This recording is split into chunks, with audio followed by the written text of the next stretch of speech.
की आएगी बारात के ढोल बजाओ जी मेरी लड्डू की। Mr. Rana, please identify and issue a contempt notice. Please place the name of the person.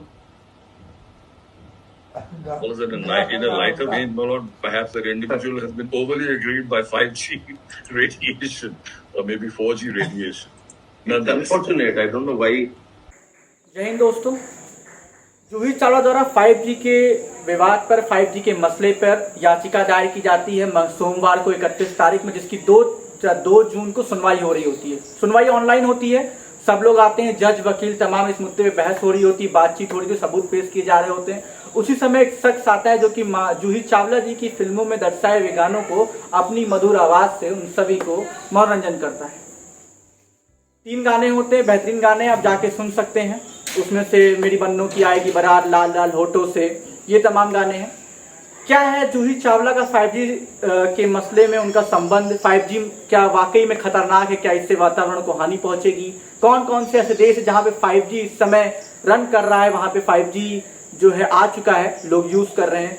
पूरी बात बताते हैं आपको, बने रहेगा वीडियो के अंदर। देते अपना पसंद चैनल बोल बचन। भारत देश में 5G के स्पेक्ट्रम बांटे जा चुके हैं। मिलने वाली कंपनियों के नाम हैं एयरटेल, जियो, वोडाफोन, MTNL जैसी कंपनियां। इन कंपनियों के स्पेक्ट्रम बांटे जा चुके हैं। ये देश के विभिन्न कोनों में 5G का ट्रायल भी शुरू कर चुकी हैं।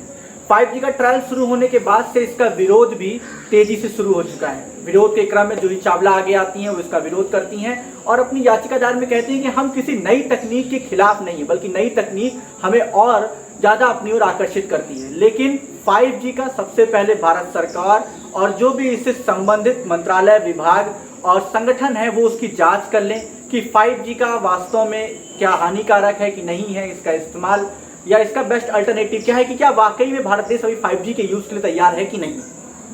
ये पूरा मसला है।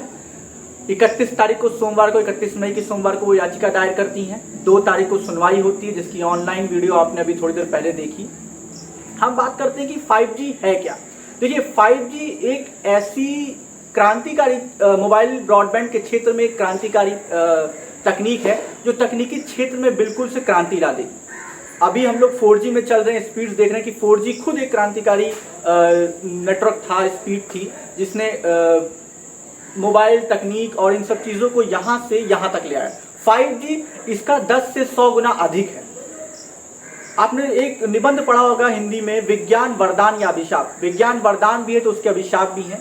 5G जहां अच्छी स्पीड लाएगी, कनेक्टिविटी बेहतर करेगी मोबाइल को और बिना ड्राइवर वाले कार को, इन सब चीज़ों को उसका यूज मिलेगा।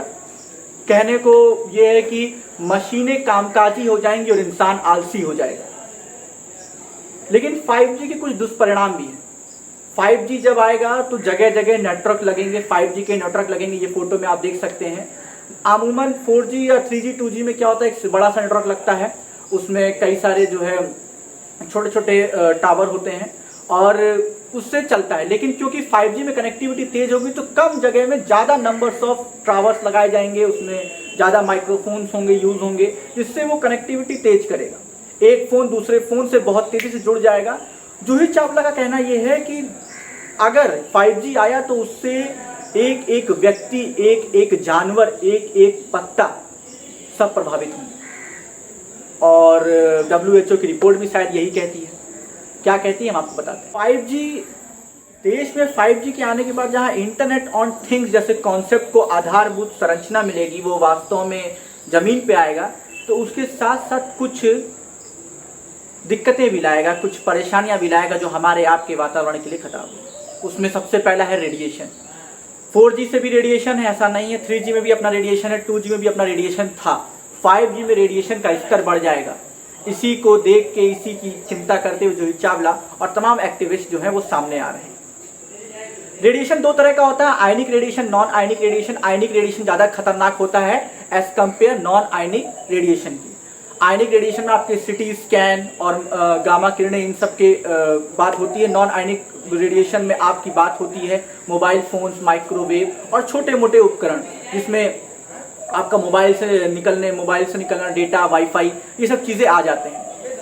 तो दोनों चीज़ें खतरनाक हैं, बस यही है कि एक का जो स्तर है भयावह का वो ज़्यादा है, एक का भयावह का स्तर कम है। तो बात साफ है कि आयनिक रेडिएशन से कैंसर, ब्रेन कैंसर जैसे बीमारियों को एक स्पीड मिलती है, एक गति मिलती है। नॉन आयनिक कंपाउंड के जो रेडिएशन होते हैं उनसे खतरा तो है, लेकिन अभी तक जो उस पर शोध किए गए हैं, WHO ने किया है, IARC ने किया है, इन सब की अगर इन सब के रिपोर्ट की बात करें, इन सब के आधार पर बात करें तो खतरा उतना कम है। लेकिन अभी ये सब जो है संदेह की स्थिति में कोई एक ठोस मुद्दे पे, ठोस रिजल्ट पे, ठोस परिणाम पे ये सब नहीं आए हैं। क्या क्या बातें हुई हैं, क्या क्या रिपोर्ट हुई हैं, हम आपको बताते हैं। विश्व स्वास्थ्य संगठन का सहभागी संगठन IARC 2010 में एक रिपोर्ट लाता है, एक मुद्दे पे काम करता है जो किसी संबंधित होता है कि क्या ये मोबाइल से, FM से, मोबाइल के वाईफाई से, माइक्रोवेव से निकलने रेडिएशन से ब्रेन कैंसर या किसी तरह के कोई कैंसर का कारण होता है, क्या होती है कि नहीं। तो रिपोर्ट में आया कि नहीं, इतना नहीं है। लेकिन ये रिपोर्ट 2010 की थी। 2010 और 2021 11 साल में मोबाइल का यूज़ बहुत बढ़ा है। आज हर दूसरे व्यक्ति के पास, या कह लीजिए हर एक व्यक्ति के पास मोबाइल फ़ोन है, और हर मोबाइल फ़ोन से निकलने वाला रेडिएशन कहीं ना कहीं एक बड़ा अमाउंट बन जाता है।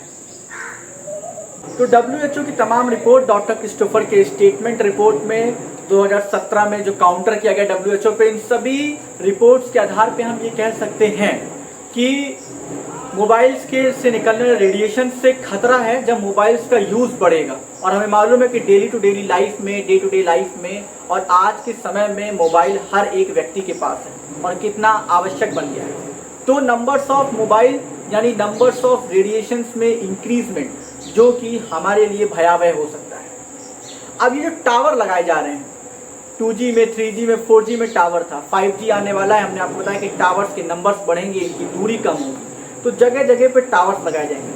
तो हमको मालूम है कि एक रिपोर्ट के अनुसार ये बताया गया है, आपने माय नेम इज़ खान भी देखा होगा, उसमें ये भी बोला गया है कि टावर से निकलने वाली जो ये तरंगे हैं, इनसे मधुमक्खियों का जो होता है दिक्कत होती है, वो अपना रास्ता भूल जाती हैं, इनके कॉलोनी में कोलैप्स हो जाता है, जिसके कारण वो सर्वाइव नहीं कर पा रही हैं आज के टाइम पे।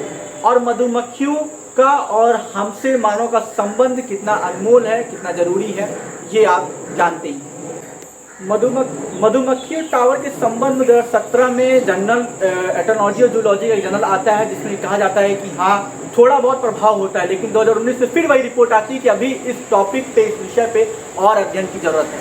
तो मतलब कि अभी इस बात की कोई साइंटिफिक, कोई वैज्ञानिक रिकॉर्ड नहीं है, रिपोर्ट्स नहीं, जो इस पर ये कहा जाए कि टावर की वजह से मधुमक्खियों का कोई नुकसान होता है। एक दिक्कत और है कि मोबाइल फ़ोन के इस्तेमाल से क्या मानव शरीर का तापमान बढ़ता है। इस बात की समस्या पे रिसर्च चल रहे हैं, वैज्ञानिक काम कर रहे हैं। WHO ने कहा है कि मोबाइल फ़ोन के इस्तेमाल से मानव शरीर के तापमान बढ़ने की बात पे हम काम कर रहे हैं, रिसर्च कर रहे हैं। जो भी नतीजा होगा तो बहुत जल्द हमारे सामने होगा, लेकिन अभी तक इस बात को कोई आधिकारिक पुष्टि नहीं की गई है। स्थिति में दुनिया के 4 ऐसे देश हैं जहाँ पे 5G रन कर रहा है। उस देश के नाम है अमेरिका, यूरोप, चीन और दक्षिण कोरिया। वहाँ पे इनके सफल ट्रायल्स हुए हैं। आज की डेट में वहाँ पे 5G रन भी कर रहा है।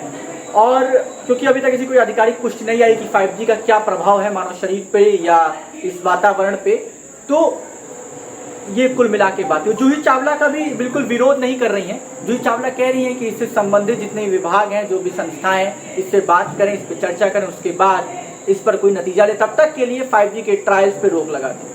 आपका क्या मानना है, आपका क्या कहना है इस विषय के संदर्भ में, आप हमें कमेंट बॉक्स में बता सकते हैं। कि अगर अभी तक आपने जूही चावला के वो 3 गाने जो कि विश्वविख्यात सिंगर जिनका अभी तक पता नहीं लग पाया, नहीं सुने हैं, तो जाके जरूर सुनिएगा। गाने का नाम हम आपको बता दे रहे हैं, तेरी घूंघट की आड़ से तेरे होठों, तेरे ये लाल लाल होठ और मेरे बन्नों की आएगी बारात। जय हिंद, वंदे मातरम।